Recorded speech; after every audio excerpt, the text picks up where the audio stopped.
today. So if you look at Facebook, your firewall, it sees port 80.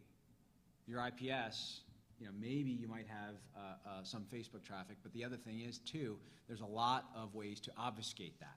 So you can either encrypt, you can use, something as simple as gzip will obfuscate traffic, and many, many web servers support it, all web browsers support it. It's going to obfuscate that traffic and prevent your IPS from seeing it. The URL filtering aspect of things. There are some pieces you can do with Facebook, there are other pieces you can't, and there are plenty of circumvention tools for the younger generation that's coming into the workforce that expects to be able to use these things. And again, the benefits are often too powerful. So what about all the drive-by downloads, the cross-site request forgeries, the cross-site scripting kinds of stuff that's coming in? Not a lot of good answers there with the existing controls. Take SharePoint. SharePoint firewall is going to see port 80, it's going to see port 443, it's going to see port 135, all from that same application. It's never going to see SharePoint. You look at an IPS, it's probably encrypted, don't see it. And anyway, SharePoint's not really that much of a threat. Again, URL filtering, well, part of SharePoint might be visible, but part of it's not because it's using CIFS underlying to communicate. The point in highlighting all of this is a lot of the controls that we have in place today focus on things that are not necessarily relevant anymore. I won't go so far as to say archaic, but they're certainly not looking at the application, which is the thing we need to write policy on and the thing we need to model, so we can, if you're the U.S. Army, recruit people on Facebook. And by the way, they're doing a great job on that. If you are in the public affairs office, project on Twitter. And these kinds of things that are incredibly important to agencies in today's environment, again, to provide that better service to citizens. I'd like to echo Chris's comments. I think that he's spot on when he says that the security model needs to evolve. It needs to be more sensitive to the needs of the organization, and it also needs to be a dose of reality. You can't really stop some of these things from leaking in around the sides. How many of us work in organizations that, 10 years ago were saying, no email, we're going to just use our internal systems. Well, how well did that work out for you? Yeah, we need to be able to deal with these things, and we need to be able to do it in a fashion that can be highly customized based on the environment, because there's a lot of good reasons for not having any social networking in a lot of DoD facilities. In civilian organizations, that may be completely different. So whatever is deployed should have this concept that you evolve the model and you be able to, again, I'd mentioned behavior before, bring in some of the behavioral sensitivities, because you can have somebody using Facebook in a perfectly secure environment if you know how they're supposed to be behaving and who they're supposed to be communicating with. And when the behavior changes, then you can respond. And you can set policy into behavior. And your policies can be enforced through the behavior. So behavior is a very critical aspect of evolving the security model today. And it not only is critical, it also encompasses this concept of federation.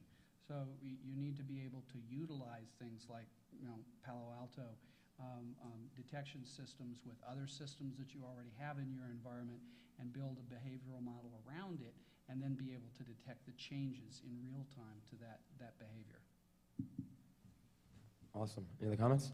I was just going to add that I agree with all of those comments, and one of the things that we found as a kind of a best practice is if somebody does become infected on Facebook, there's a botnet out there called KubeFace. Kube is book spelled backwards.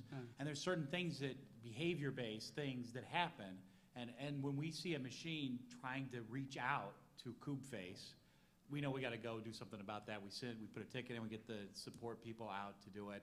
Zeus botnet, which is a collection of botnets all over the world, their latest kit lets people try Facebook as in addition to emails.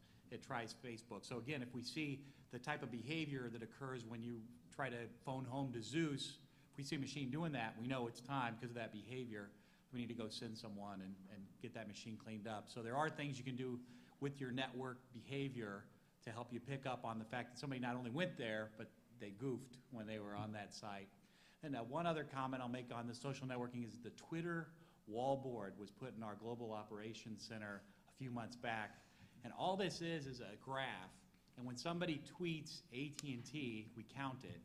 And we just watch for the big spike. Because if everybody's tweeting, something's going on, and we want our care people and our network people to know about it. So very simple use of social networking that we adopted recently.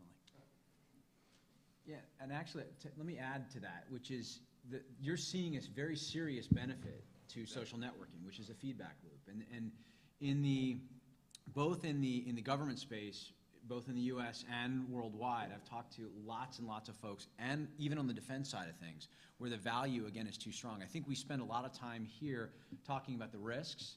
We wouldn't be spending all the time talking about the risks if you didn't have to have it, which is, it's too great a value for a lot of folks. I mean, on the commercial side, Ford Motor Company spends 25% of its marketing budget on social networking. The disintermediation, the speed to collaboration, the benefits are way too strong to ignore. And I think, it's a simple example, but you've never had a feedback loop like that. Right, exactly. And it's incredibly powerful. And I think that goes along with something that was mentioned and a topic that came up in a session by Ken Griffey earlier today, and that is kind of the reality that, Facebook, social networking, the young generation, I mean, this is who is the new workforce, and fighting it is kind of a moot point. I mean, this is here, and I think I agree to what you said. Instead of kind of discussing all the negatives, right? Figure out how to do it. Email was once a problem. We figured out how to do it. A lot of these new technologies, mobility, right? It's not that anyone's going to say take away your BlackBerry. Now we're talking about how to make it secure. So I agree with that wholeheartedly. That especially with new folks coming in, if you want to hire the talent that the government needs, in addition to doing better marketing, like the Army does. Just start accepting these things and making them a part of your pitch. Do you have any questions at all, audience members? This is your chance to play Trip Up the Vendor. No, they're too nice. Awesome. Well, gentlemen, thank you very much for your time.